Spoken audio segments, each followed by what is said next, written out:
From Wish TV and the All Indiana Podcast Network, this is the News 8 Daily 8 Podcast, a Wish TV News 8 update. Hi, this is Hannah Mordo, and this is your News 8 Daily for Monday, June 29th. It is going to be a really hot few days ahead. Honestly, we're in a weather alert because of how warm these temperatures are going to get. So here's Marcus Bailey with what you need to know. Several days of extreme heat. That's what we're talking about. That is why we have the weather alert. We have heat advisories in place. It really is for our entire state and really for the entire Midwest. Feels like temperatures between 100 and 110. And the other issue is we're not going to get much relief during the overnight hours. Mid-70s. I mean, look at our temperature now. We're at 78 degrees. That's pretty rough at 4 o'clock in the morning. Here are the alerts right now. Most of central Indiana is under a heat advisory. There are extreme heat warnings in far northern and far southwestern counties. And every Weather Service officer is a different threshold for hitting that. Bottom line, we're going to be in that 100 to 110 range across the entire state. All right. Right now, 76 degrees. That's pretty rough. Southeast wind at 6, so there's not much breeze to kind of mix things up. Dew point temperatures in the mid-70s, so that's really muggy air. Overhead satellite and radar, we've got this heat dome that's now filling in as this warm front pushes north. That's going to keep us dry. I guess if there's any positive news, we're going to be staying dry as we go throughout the day today. We got mid-70s pretty much across the board. This is the muggy air that's kind of filling in. It takes you all the way up into Canada. All right, so very muggy. That's going to continue through much of the week here. 88 by lunchtime. Our feels like temperature already by noon is going to be close to 100 degrees. I've got us with a high of 93 today and feels like temperatures at 102. And unfortunately, I don't think today is going to be the hottest day of the week. Your day moves fast. Your news should too. That's why there's a new and improved Wish TV app, bringing you more local news, breaking alerts, live streaming, weather forecasts, radar, and Indiana sports, all in one place. Customize your news feed to see the stories that matter most to you and get the information you need when you need it. Download the new and improved Wish TV app today on iOS or Android and take News 8 with you everywhere. Central Indiana. Wish TV is now live on YouTube TV and Hulu Live, offering more hours of local programming than any other station. Search for Wish TV or look for CW8 on both YouTube TV and Hulu Live to find us. Watch local news, sports, and lifestyle shows live from Wish TV. You can still catch Wish TV free over the air or stream it live on wishtv.com and on the free Wish TV mobile apps. Wish TV, available in more places for the latest news, weather, and sports. There are several ways to beat the heat this week. There are some cooling centers open here in Indianapolis. Starting today, the city says all cooling centers are open from 9 in the morning until 8 at night, Monday through Friday. Saturdays, they're open from 9 to 5, and then all the cooling centers are closed on Sundays. City officials in Beech Grove are also activating 2 cooling centers starting today. The first is at the Beech Grove Senior Center on Main Street. It opens at 8 this morning, closes at 4 this afternoon. Second is at the Hornet Park Community Center on Hornet Avenue. It's also open at 8 this morning, closes at 6 this evening. Both locations are open Monday through Friday. You can find cooling centers near you by heading to the Indiana 211 website and just type in your zip code. That should help you out. Indy Parks has 15 pools that are open for the summer, but they are closed on Mondays. Open the rest of the week, though. We have a full list at wishtv.com. You can go Tuesday to Thursday from 11 in the morning to 6 in the evening, Friday from 11 to 8, Saturday from 11 to 6, and Sunday from noon to 6. Price for a day pass ranges from $4 to $5 for adults and $4 to $3 for kids and seniors. Now, if you have a pet, Indianapolis Animal Care Services is giving you some ways to help keep them safe from the extreme heat. Shelter says to bring your pets indoors, of course. Keep fresh water, walk your dogs early in the morning, late in the afternoon, and not the middle of the day. Never leave your pet in a parked vehicle, even for just a few minutes. They also say that you can watch out for signs of heat stroke in animals. Those symptoms include excessive panting, bright red or pale gums, vomiting, or collapsing. Officials say if you do find an animal suffering from heat stroke, you should move them into air conditioning, cool their paws with water or rubbing alcohol, and of course, call a vet. The Salvation Army and a local business are teaming up to give out free fans. Wish TV's Justin Razavi explains. Every year, as the warmer months approach, customers at this Indianapolis hardware store are invited to round up their purchases to buy hundreds of these for people who need them. The Fan Drive is a partnership between Great Lakes Ace Hardware and the Salvation Army. In recent weeks, the hardware store asked its customers to round their purchases up to the next highest dollar amount. The spare change added up. We have amazing customers that rounded their change, $4,300 worth of spare change, which made us able to purchase 222 fans. The Salvation Army picked the fans up from the store and are in the process of distributing them to people without air conditioning or with limited means to stay cool. As a heat wave approaches, the helpful gesture could save lives. With this hot weather coming around, where they don't have air conditioner, they're capable of at least having fans to keep them cool. They're box fans and they're capable of being put in windows, or if need be, if you're an elderly person or can't get around, you need that fan to count on to keep you cool. Nationwide, similar efforts from other Ace stores and Salvation Army locations have collected more than $1 million and provided more than 75,000 fans for those in need over the last 13 years. We appreciate our customers and we hope the people enjoy your fans. If you need a box fan or know somebody who does, you can contact your local Salvation Army chapter. I'm Justin Razavi for Wish TV and WishTV.com. Rescue crews in Venezuela are rushing to save survivors after a pair of earthquakes hit the country just minutes apart on Wednesday. The death toll has now reached 1,450. Officials say thousands of other people are injured and many more are still missing. Venezuelans now living here in Indiana tell us they're just devastated by the destruction. One woman living here in Lawrence, Sol Herrera, says that she feels fortunate that her family is safe, but it has been a roller coaster of emotion since the disaster. I feel very emotional. I feel like I want to do something. I feel sad. I can't stop crying because I see families that have been lost everything they had, and they're still there. Some people are still there waiting to be saved, you know. Herrera worries whether the country's new regime is equipped to really handle the fallout from the tragedy. She tells us she's trying to help in any way that she can by donating to local community organizations, sending resources to Venezuela. It's devastating what's happening there because my country is not prepared for something like that. If you want to help, a number of humanitarian organizations are accepting donations. You can go to wishtv.com right now and check the As Seen On section. Find this story and you will find a list of those resources. Several new laws take effect on Wednesday here in Indiana aimed at better protecting kids across the state. A top concern is kids stuck in the child welfare system for years with no resolution. It's a problem Indiana's I-Team has been tracking. Kara Kenny breaks down how the new laws could help. Several new laws take effect July 1st that families and advocates say will save the lives of children. They're aimed at boosting transparency and getting children into loving homes more quickly. Go, Kinsley, go!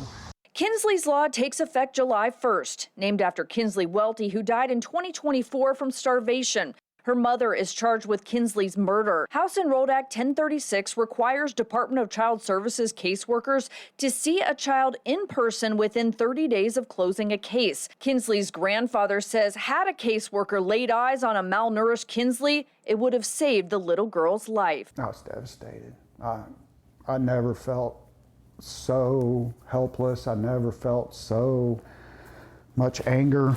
Kinsley was living with her grandfather when DCS returned the girl to her birth mother, Tony McClure. The move came despite repeated claims McClure was abusing the little girl. DCS could not say much about Kinsley's case because they're not allowed to by law. But starting July 1st, they'll be able to say more. House Enrolled Act 1257 aims to improve transparency. It says within 5 days of a child's death or near death from abuse or neglect, DCS is required to publicly report report any current or past involvement with that child. The new law also requires DCS to share public summaries on child fatalities throughout the year. I've seen kids languish in the system for years and years and years. Currently, it takes an average of 477 days for a child in the system to find a permanent home, including adoption. Grant Kirsch is an adoption attorney. The system is set up to give parents a billion chances to get their life together. Parental rights is a fundamental right protected by the Constitution. I get that.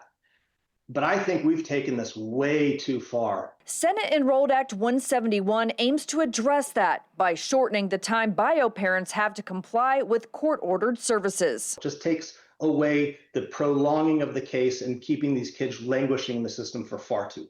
That law also takes effect next week, and Kirsch emphasizes it does not impact parents who are doing what the state asked them to do. And that's a really important thing for understand. 171 does not take that away from those people. I'm Kara Kenny with Indiana's I-Team. The Indiana Department of Child Services said in a letter to Indiana's I-Team that they are prepared and ready to move forward with these important changes, and we believe they represent a meaningful step toward strengthening safety, stability, and support for children and their families across the state. These new laws enhance our ability to respond more effectively, collaborate more closely with partners, and ensure that every child receives the care and attention they deserve. Our teams are working diligently to prepare for implementation.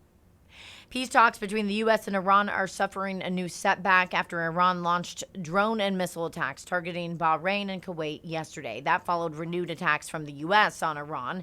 The effort to reopen the Strait of Hormuz has sparked days of crossfire. Iranian's foreign minister says they must govern the strait. Pakistan says negotiations are set to begin again tomorrow.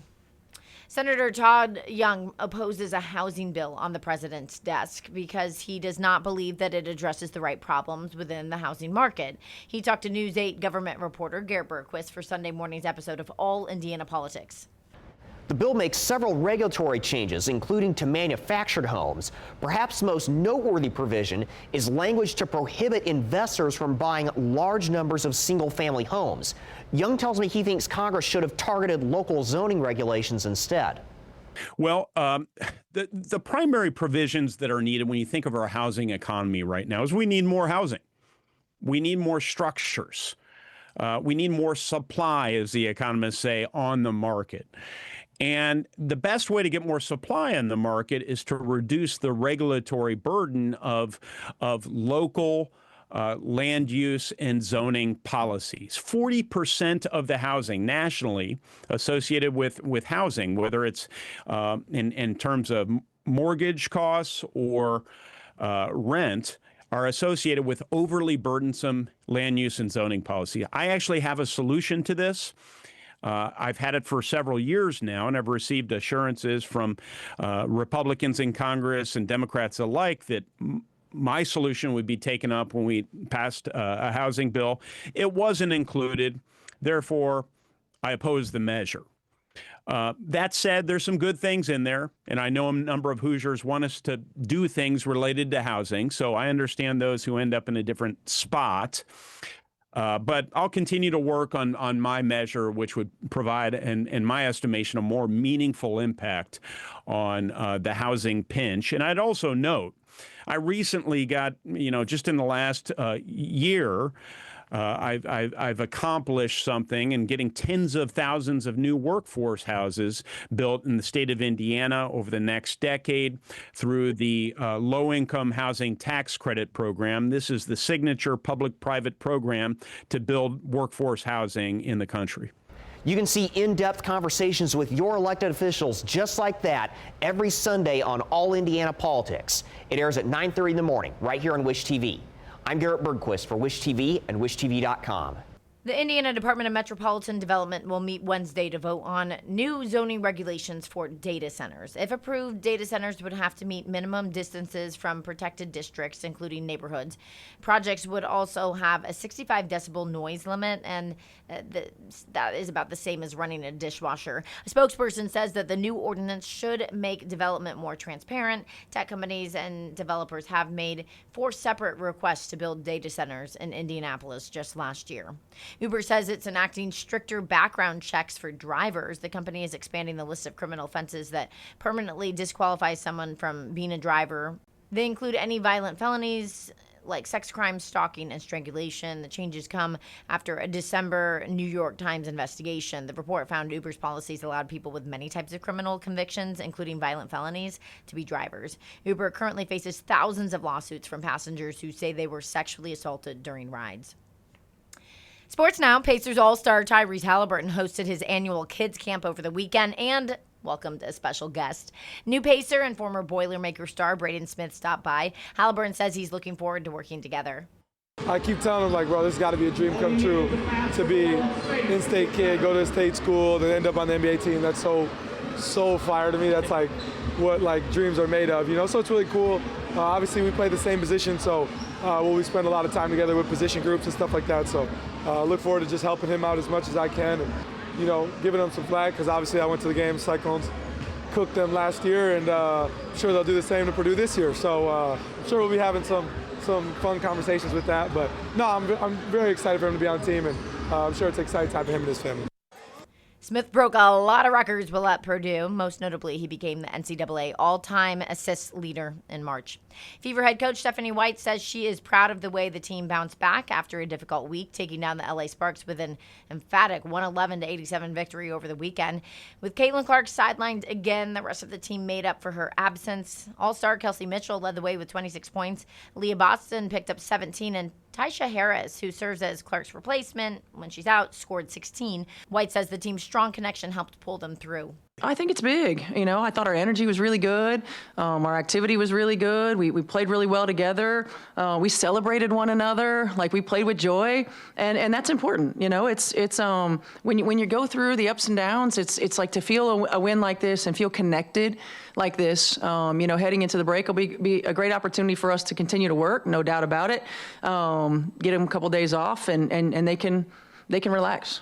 Fever have a small break and do not play again until Sunday. They hit the road to take on the Las Vegas Aces. Tip-off is at 7 p.m.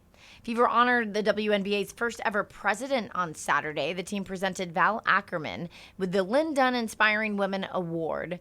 Ackerman is credited with providing critical leadership in the league's early days. She served as president from 1996 to 2005. Ackerman paid tribute to others who helped the league's growth over the last 30 years. I was part of a small group at the NBA that was monitoring the growth of women's basketball during that time. And fortunately, we had a very motivated leader in David Stern, who really believed that women were going to be critically important to the future of the game of basketball. And so with his help and the help of the NBA owners that time, eventually Herb Simon here in Indiana, the league became a reality. And, you know, the NBA deserves all the credit in the world for all the support that they've given the league. And now to see where the league has come over the last 30 years and the last 10 or so in particular has really been amazing. Ackerman is also a past president of USA Basketball, a member of the Hall of Fame for several sports, and is currently the Big East Conference Commissioner. This has been your News 8 Daily from Wish TV. I'm Hannah Mordeau. Watch us on Wish TV and WishTV.com.